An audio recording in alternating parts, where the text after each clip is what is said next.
Why did Tarantino spend his life writing about revenge? A story of a child without parents. Today is the birthday of a director named Quentin Tarantino, who was born on March 27, 1963. Tarantino's films are intense, filled with violence, revenge, harsh language, and a strange narrative beauty hidden within. However, all of these films stem from childhood wounds. Quentin lost his father right after he was born.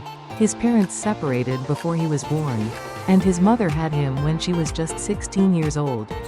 She did not give up her youthful freedom, repeatedly remarrying and divorcing, forcing Tarantino to adapt to new fathers, new environments, and new loneliness each time. He dropped out of middle school and instead entered a video store. Movies replaced books, directors replaced teachers, and characters replaced family in his life. His mother did not understand his writing and even mocked it. He later said, "My mom ridiculed my dreams. So I vowed that even if I succeeded, I wouldn't give her a dime." He was a child who felt unloved. And thus he began to create his own world, a world of revenge stories. Kill Bill, Django Unchained, and Inglourious Basterds are all tales of wounded individuals proving themselves. He states, "My movies are my revenge. Revenge against a world that ignored and abandoned me." His films are not just stories. They are inner cries to validate his existence.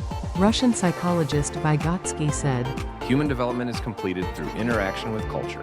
However, in Tarantino's culture, there were no adults to acknowledge him. Psychologist Bronfenbrenner emphasizes that a child grows not just with parents, but within the entire ecosystem that surrounds them. If that ecosystem is unstable and broken, the child's inner self can tear apart at any moment. this raises a question: what can parents give to their children? A bright future? Good schools and education? A big house and material stability? More importantly, what is needed first is the acknowledgement of existence. You deserve to be loved. You are okay just as you are right now. These simple words become the strongest pillars supporting a child's life. Of course, Tarantino is a unique individual who transformed his wounds into art.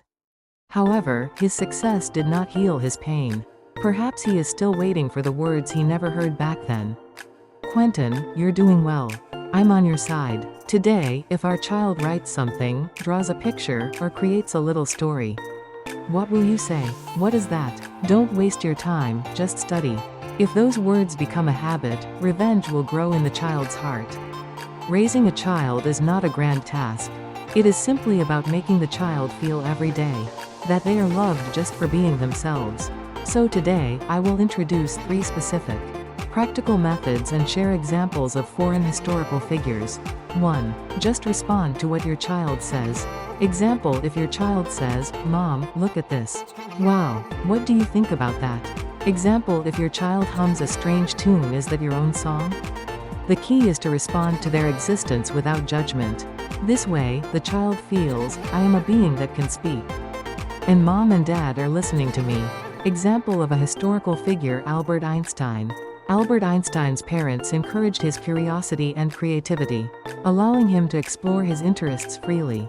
This support laid the foundation for his future innovations. 2. When they make a mistake, first embrace their feelings. Example: instead of asking, "Why did you do that? That must have been surprising. You must have felt confused?" Then calmly suggest, "How about trying this next time?" When parents embrace feelings over results first, the child's self-esteem does not crumble but grows. Example of a foreign historical figure: Marie Curie. When Marie Curie faced challenges in her studies, her father supported her emotionally, encouraging her to pursue her passion for science without harsh criticism. 3. Once a day, verbally acknowledge you as you are. Example: I'm glad to be with you today. Example: you're amazing no matter what you do. I really like you. Example: I'm just happy that you are my child. These words express love independent of achievements. The child learns, "I am okay without doing anything. And I bring joy just by being here." Example of a foreign historical figure: Malala Yousafzai. Malala Yousafzai is a Pakistani education activist who fights for women's right to education. After being shot by the Taliban in 2012, she gained international attention and became the youngest Nobel Peace Prize laureate in 2014. She continues her work advocating for education and human rights.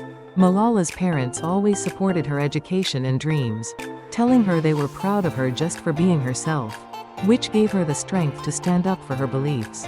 Children ask themselves, am I okay? Many times a day. The best answer parents can give is yes, you are okay.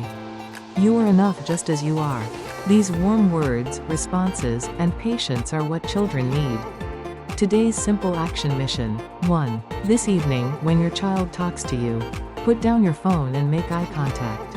2. When your child makes a mistake, try asking, were you scared?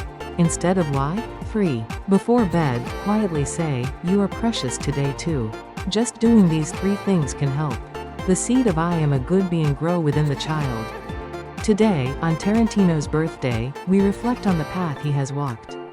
We also make a promise to ensure our children do not seek revenge on the world, but instead feel loved at home, with no reason to seek revenge. May your home be filled with understanding, warmth, and words of acknowledgement instead of revenge. Let's say to Tarantino, you are doing very well. We support you. Happy birthday.